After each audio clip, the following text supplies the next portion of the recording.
whisper of the dawn's embrace.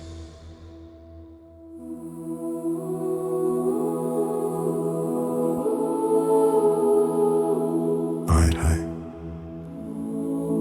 The chilly breath of dawn.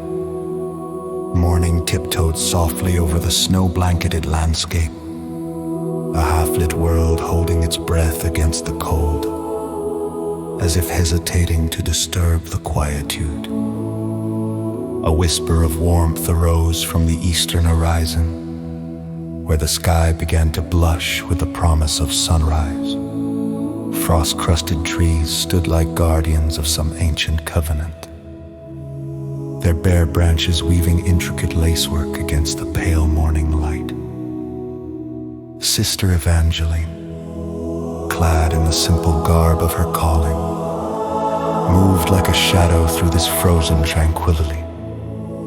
Her breath formed tiny clouds as she exhaled, mingling with the crisp air, leaving transient echoes of warmth in her wake. The convent sat just beyond the road, its silhouette an austere outline against the trembling hues of dawn. The bell tower silent but for the occasional creak of settling stone. Here, on the roadside, she had erected a makeshift shelter of blankets and straw, a donor's gift turned sanctuary. The Sisters of the Sacred Heart had long tended the sick and wounded in this remote place, where the worldly and the divine often drew indistinguishable lines. A low murmur broke the dawn's quietude, emanating from the small gathering of souls nestled beneath the shelter's meager warmth. The travelers were few, their journey interrupted by illness and misfortune, and each cried silently for morning's embrace. Sister Evangeline knelt beside a young mother, her child cradled against her breast, both locked in a restless sleep. The child's cheeks were rosy from fever, a stark contrast to the pallor of his mother's tired face. Evangeline's heart wept for them, for all who found themselves lost in this wintry limbo. As she laid a gentle hand on the child's forehead, she closed her eyes, her thoughts weaving a silent tapestry of prayer. Each word, each supplication, rose like delicate wings into the dawn. Lord, let love conquer all, even the shadow of death. In her mind's eye, she imagined a world vibrant with life, where suffering gave way to healing and despair surrendered to hope. Her fingers touched the rosary that hung from her waist, each bead a vessel of prayers past and yet to come. She let the sensation ground her, the cold beads against her skin, a reminder of her earthly duties. As the sun crept higher, its golden touch began to melt the frost, revealing glimpses of life beneath the snow's pale shroud. The quiet transformation was a subtle miracle, one that never ceased to fill. Evangeline's heart with wonder rays of light danced upon the icy crust, calling out luminous notes that beckoned the world to awaken. Within the shelter, the child stirred. The fever that had painted his cheeks began to subside. Like a tide ebbing away, his small hand found the space between Evangeline's fingers, grasping it with the unerring trust of one who knows only love. The mother opened her eyes, weariness giving way to relief, a single tear tracing a path down her cheek.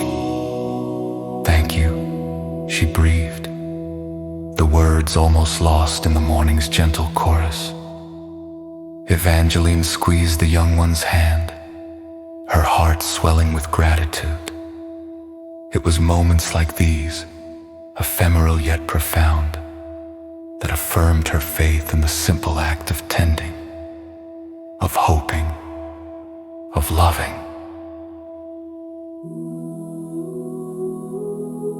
As the sun ascended its celestial path, the day unfurled in earnest, its light illuminating the remnants of the night.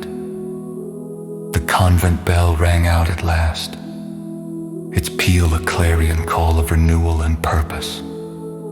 It echoed through the valley, mingling with the songs of waking birds and the soft crunch of thawing snow. Sister Evangeline rose, her shadow stretched long across the white expanse.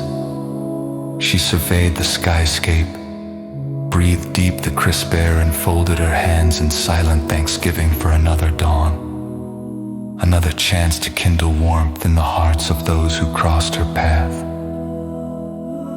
Her gaze traveled over the travelers now stirring with hope, their spirits buoyed by sunlight's gentle insistence. She knew the road ahead for them was uncertain, yet she also understood the transformative power of a single dawn, a reminder that every morning holds the promise of new beginnings. As she turned back towards the convent, the first larks sang above her, their voices rising in joyful homage to the day. With each step, Sister Evangeline carried the dawn's whisper in her heart, a prayer sent on wings of light, a promise that love, in its infinite resilience, would always overcome. And so it was, in that place where the divine brushed against the earthly, the day unfolded with the sun as her witness. Sister Evangeline walked on, renewed by the morning's gentle embrace, blessed with the knowledge that love's light could not be dimmed.